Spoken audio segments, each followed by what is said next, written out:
Welcome to Joyfully Unstoppable, the podcast for women who are ready to succeed without the stress. Whether you're leading a team, a classroom, a boardroom, or your own big, beautiful life, I am so glad you found us. I'm your host, Becky Hamm, leadership coach, speaker, and founder of Women Lead Well. Join me each week for straight talk, practical tips, and a dash of encouragement. Hello, friend. I hope you are having a great day. Here's a fun little statistic that I like to share. Women make up nearly half of all entry-level positions in the United States, 49%. So I mean nearly half. They hold 42% of management positions. So that's not parity. It's not reflective of the population as a whole, but it's pretty close. And it certainly, things have been better since the 80s and 90s. But women hold only 35% of VP positions and 29% of C-suite roles. And I'm getting this data every year. LinkedIn and McKinsey, that big consulting company, publish a report, Women in the Workplace. And so this data is coming from them. And so it leaves me, as a woman who has held a VP role for 6 years, to say, WTF, MFers? What? I have some feelings about these statistics. Before we get too deep into it, though, I do want to share a bright spot. And that is that the highest performing companies out there, so the top quartile, so the top 25% top performing companies, they have more women in their leadership roles, averaging 57% of managers, 49% of VPs, so nearly half, and 38% of their C-suite positions are held by women. Amazing, right? Yes, except that also women make up 63% of all entry-level positions in top-performing firms. So if you think of that attrition, it's remarkable, right? From 63% of all entry-level positions to 38% of the C-suite roles.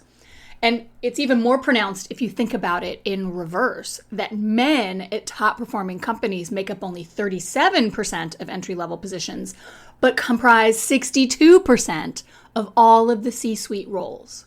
WTF, MFers? What? And look, I try to be very practical on the Joyfully Unstoppable podcast. This episode is not about systemic misogyny, and it is not about changing those systems and institutions that support systemic misogyny. That is important work and that is good work, but I feel more productive working on things that I can change, that I have control of, and where I can see the progress that I am making. And so this podcast is focused more on the individual action of you in your individual career. The systemic work is important, and I support the women and the men who are doing that work, but that is not this podcast. So what we are going to do today is focus on those women who are in that VP and those C-suite level roles and talk about what it takes to lead effectively at that level when you probably feel pretty isolated because you don't have a lot of other women as your peers. It is lonely at the top. And you've heard me talk about this before. This is a fundamental reason why I launched the Women's Executive Leadership Lab, is that I wanted to give senior women a place where they could come together in community to focus on their professional growth.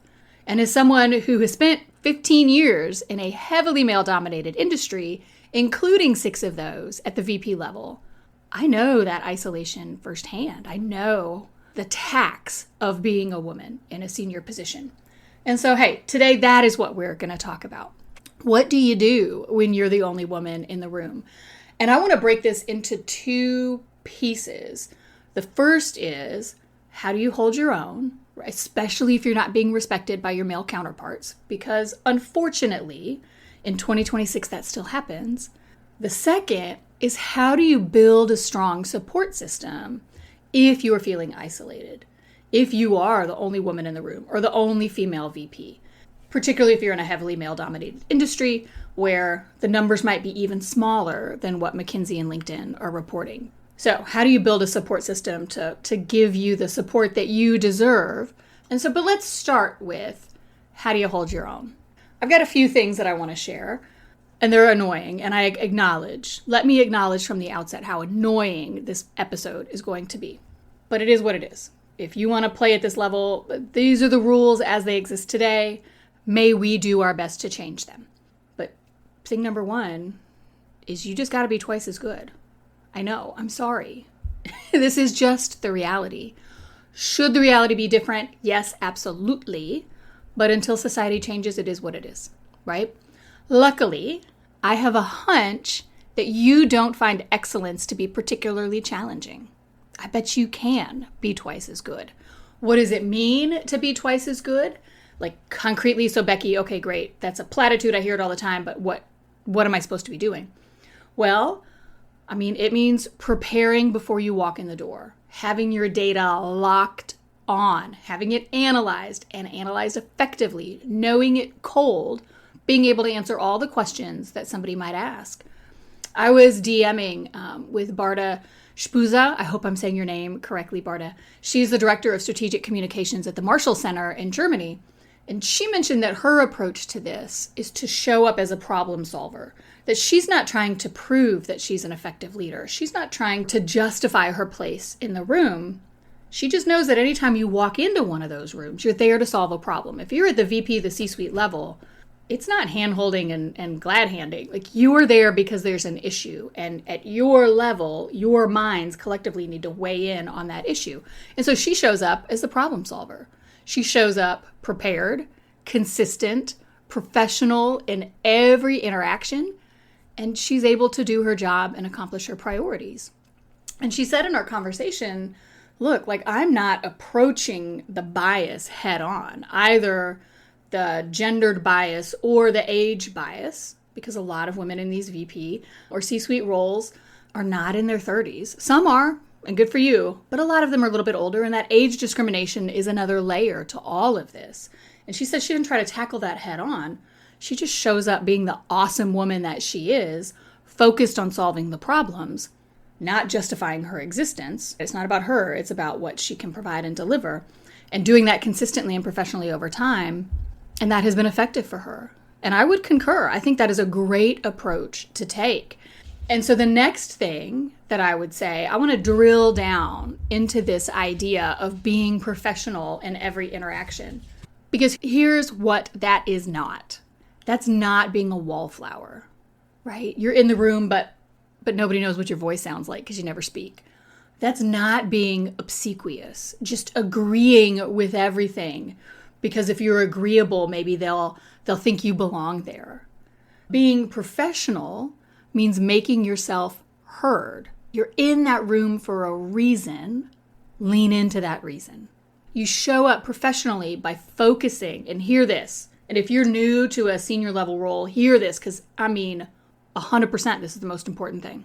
You focus on the items of strategic importance for the conversation, and you add value and clarity on those topics. You do not show up like the action officer. You want to know all of your data, all of the details. You want to be able to drill down if somebody asks you. But that is not what you share with the group. What you share with the group is the strategic level items. What's going to move the needle at the executive level? You let the operations level handle the operations. The execution people handle the execution. You focus on the big metrics, the big rocks, the big movers, and you provide the value and clarity on those topics. But you do it. You don't just sit there and listen. You don't just keep your big ideas to yourself. You prepare those big ideas ahead of time, and you show up and you share them. And if you notice that people tend to dismiss you or talk over you, then you want to come up with a script for what to do in that situation. And I would really pre-game it. And so there are a couple of things that I would share on this one. And you know that. And again, this is why it's so annoying. I'm telling you stuff that you know, but I'm telling you, you want to avoid the phrases like, does that make sense? And I do this all the time. I am offender number one for this. But avoid that. Communicating that you are subservient to them and you are seeking their approval. Does that make sense? Or do you understand? All of that is that you are seeking their approval and validation for your ideas. No, ma'am. No, ma'am. Say something like, I'm happy to answer any questions, or let me know if I can provide additional clarity for you or additional details, right? You want to say, I'm here to solve the problem. I'm here to be the professional, but I know what I said, and I know what I said was important, and I know what I said was valuable. What next? You're not seeking validation or approval. You are showing up and delivering. If somebody starts to cut you off, you can say, I'll just finish what I was saying there. Or, okay, yeah, let me just finish this. I'm interested to hear what your thoughts are when I'm done, right? And for those of you watching me on YouTube, like I put my finger up, and let me tell you the number of times I've done this in meetings. I'll just finish what I was going to say. I'm interested to hear what you're saying, but I'll complete my thought before receiving your reaction to it. And you can get a little more pointed or a little softer depending on your individual personality, the person who's cutting you off. Sometimes it is more of excitement than lack of respect or derision. And so you might want to throttle up or throttle back depending on the circumstance. But yeah, don't let people talk over you.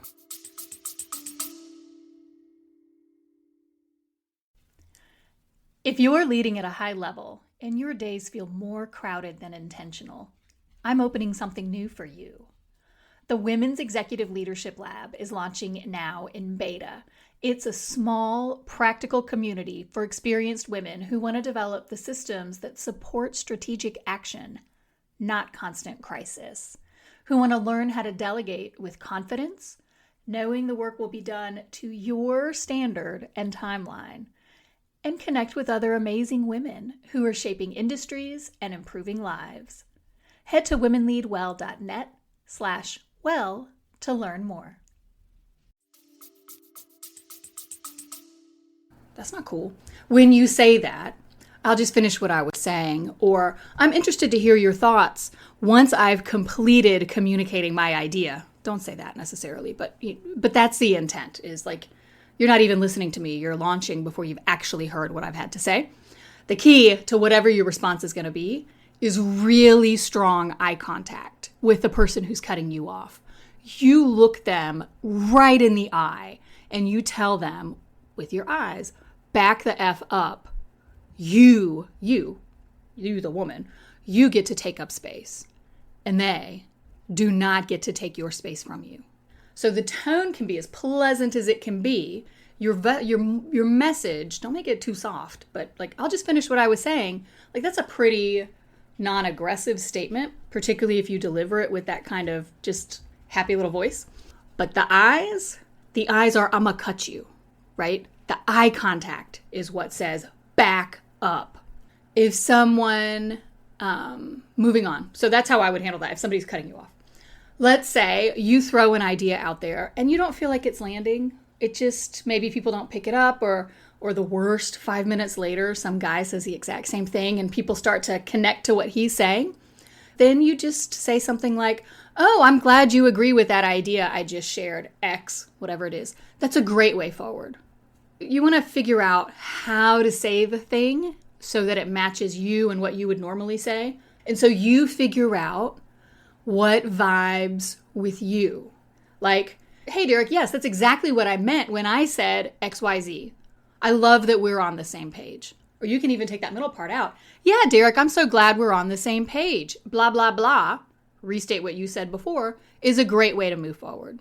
And so figure out the language that lands, that feels authentic to you. Memorize it. And then when the situation comes up, you're not struggling. Like, you might be feeling your feelings of, this guy's cutting me off, or he just stole my idea. But you already know what to say because you've developed it ahead of time and you've rehearsed it and you've memorized it.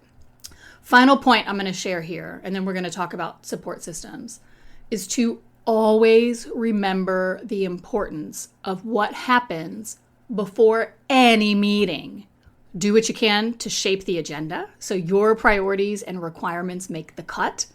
And the earlier in the agenda, the better, because things at the bottom of the agenda, if time turns into a crunch, those things don't get touched. Those things get rolled to the next meeting or the next week or to never.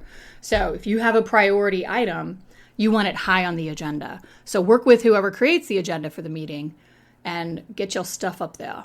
Second thing, Before the meeting, have preliminary conversations with both your allies and your adversaries. You do this ahead of time. You don't do this as you're walking into the meeting. You do this a few days before the meeting to both shore up support, working with your allies to make sure you're on the same page and everything is good and clear and they're on board, and to understand where any potential opposition is coming from. And again, you want to have these conversations a couple days ahead if you can, because that gives you a little time to find solutions or responses to the opposition. I had always attributed this quote to LBJ until I was doing the research for this episode and realized this is not an LBJ quote. It is a quote. LBJ said something similar. But this quote that I have memorized is actually from the movie Ronin, and it's David Mamet wrote it. And the quote is to never walk into a room that I don't know how I'm walking out of. Bottom line, no surprises. You always want to know what's going to happen in that meeting before you walk in the meeting. And that means you shape the agenda and you do your pre-meeting work to get all your ducks in a row. Now, that takes a ton of metacognition, emotional self-regulation, mental load, overall effort. I get it. But again, this is the game. Nobody says you have to play. But if you're going to play, I want you to play well. And so those are some things that I would do to play well. And now let's transition to the second topic for today, and that is that the best players have a team. So let's look at how to build a strong support system when barely a third of your peers are other women in your senior leadership roles.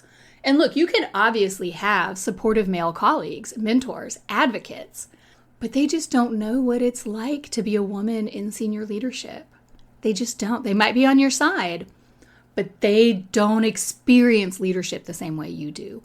And you deserve to have people around you who do. So I've got 4 tips here. Number 1, find your tribe. Many industries will have women's associations where you can network with other women in your same field.